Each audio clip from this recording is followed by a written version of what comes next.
BAP, jadi ya smooth, aman. 48 kurang lebih. Itu seputar apa aja Mbak? Seputar peran saya yang ada di film Kerama Tunggal. Gitu. Bisa dijelasin nggak mungkin Sampai siapa turun-turun saya? Oke, jadi begini teman-teman. Udah pada nonton filmnya belum? Belum. Pasti ada yang lihat cuplikan saya pakai mukena kan? Iya. Iya. Nah, itu kan juga saya ngambil kerjaan film itu kan karena memang saya pikir, bukan saya pikir ya, skenario yang diberikan kepada Siska saat itu memang berbentuk film religi. Jadi, dan kita syutingnya juga di bulan Ramadan dan juga keluar filmnya itu pas Lebaran. Dan film religinya, skenario-nya adalah sinopsisnya itu seorang PSK atau pelacur yang bertobat di bulan Ramadan. Jadi kenapa saya ngambil film itu? Karena saya pikir mungkin ada image yang akan saya rubah sedikit dengan saya berperan di film tersebut. Jadi ya udah diambil aja. Tapi ternyata setelah proses syuting itu selesai dan filmnya itu ditayangkan, tapi tidak melalui para talent gitu loh. Padahal di perjanjian di perjanjian kita para talent itu ada kalau misalnya sebelum ditayangkan itu minta persetujuan para talent dulu, ada yang boleh ditayangkan atau enggak gitu. Jadi tetap adanya persetujuan, tapi dari pihak PH-nya sendiri tidak ada kayak ngomong ini boleh ditayangin, ini perlu diedit atau tidak gitu. Mbak, berarti filmnya ada skenario Mbak? Kalau ada bukan skenario, lebih ke skrip.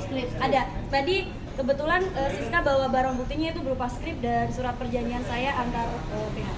Berarti nggak semua pemain dikasih skrip ya Mbak? Soalnya ada yang nggak. Saya tidak tahu untuk judul film-film lain di kelas bintang ya. Tapi untuk Kerama Tunggal saya bisa jamin dan pastikan semua peran, semua talent dikasih skrip. Cuma adegan yang viral belakangan ini yang bisa menyeret beberapa nama termasuk saya, itu adegan itu tidak ada di skrip sama sekali karena benar-benar kita para talent dipaksa oleh si produser dan sutradara untuk beradegan dan berdialog seperti kemauan produser tersebut. Bapak dibayar berapa Kak? Kenalan Mbak sama produser si I ini gimana awalnya, terus kemudian Dari diajak- Instagram sih ya Mas, dari Instagram. Jadi waktu itu si I ini udah lama banget nge-reach out Siska lewat DM tapi nggak pernah Siska respon. Sampai pada akhirnya dikirimin itu sinopsisnya, ternyata sinopsisnya itu tadi film religi, jadi ya udah saya ambil. Aduh. yang lain kan pokoknya beda-beda Mbak. Iya betul. Mbak berapa, Siska Mbak? dibayar 10 juta. Ada unsur Kalau unsur kekerasan, cuma karena memang dibayarnya sudah di awal dan mau nggak mau kita talent udah ada perjanjian tanda tangan, surat perjanjian dan dia sudah ketemukan Siska dengan tim legalnya. Jadi ya Siska pikir aman. Ya sudah, dan ada surat perjanjian legal hukum juga di atas materi juga. Dan untuk soal fee untuk 10 juta itu pun dari pihak mereka tidak menanggung makan, hotel, dan tiket pulang pergi Siska dari Jogja Jakarta untuk pembuatan film tersebut. Filmnya berapa Kak? Menjelaskan bahwa akan menyampaikan ke awak media bukti-bukti yang disampaikan ke penyidik. Betul. Bukti-bukti apa aja Mbak? Kebetulan sudah dibawa oleh penyidik, jadi mohon maaf karena udah disita oleh penyidik. Salah satunya adalah skrip naskah yang ada di Kerama Tunggal full script, dan kedua itu surat perjanjian. merasa dibohongi nggak sih Kak? Merasa dijebak nggak sih?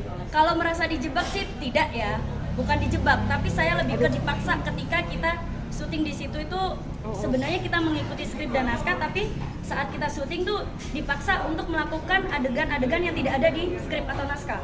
Begitu. Gimana sih perasaannya ketika tidak sesuai dengan apa yang disampaikan? Oh, saya udah mau pulang.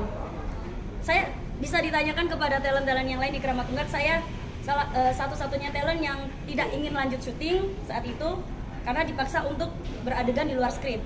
Tapi karena di surat perjanjian dia menyebutkan bahwasanya ketika ada tuntutan hukum nantinya pihak kedua yaitu saya sebagai talent tidak ikut bertanggung jawab. Jadi tanggung jawab penuh ditanggung oleh pihak pertama, makanya saya percayakan kepada mereka karena yaitu tadi saya diketemukan oleh tim legal atau kuasa hukum dari PH tersebut. Oh, berarti Mbak ini ada kontraknya ya? Bukan kontrak, hanya surat perjanjian selama proses syuting dan 3 hari itu saja. Adegan yang di luar skrip itu apa Kak? Adegan yang di luar skrip Kamu itu pura-pura saja tidak tahu. Coba tebak. berarti apa? Apa?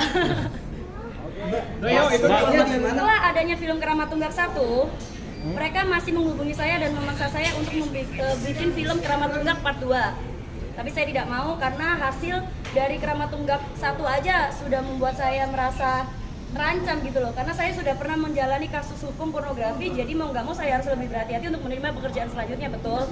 Kemudian mereka juga bikin film dengan judul Siska E, tapi nggak ada saya dan bukan saya pemerannya. Itu sudah jelas bahwasanya mereka hanya ingin mengeksploitasi nama Siska E. Jadi setelah viral di Twitter malah. Oh, berarti bisa Dia dikatakan tahu, dia bilangnya film itu akan ditayangkan di mana? Ya memang dia bilang di website seperti Netflix, udah gitu aja. Mbak, berarti bisa dikatakan sebelum film ini tayang Mbak nggak nonton hasil akhirnya? Tidak, padahal dalam surat perjanjian ada perjanjian kita harus kayak apa ya namanya review ya, Iya. screening kayak sama talent gitu loh. Tapi ternyata enggak, tiba-tiba dimunculin ya udah. Contohnya Aku tahu dia dari profil Instagramnya aja poster-poster filmnya sudah banyak talent-talent yang mungkin bisa dibilang kategori talent dewasa ya, dengan talent seksi-seksi gitu. Tapi ternyata setelah dia menawarkan sinopsis dan skenario, sinopsis singkat ceritanya film itu karena religi, jadi aku terima. Gitu teman-teman.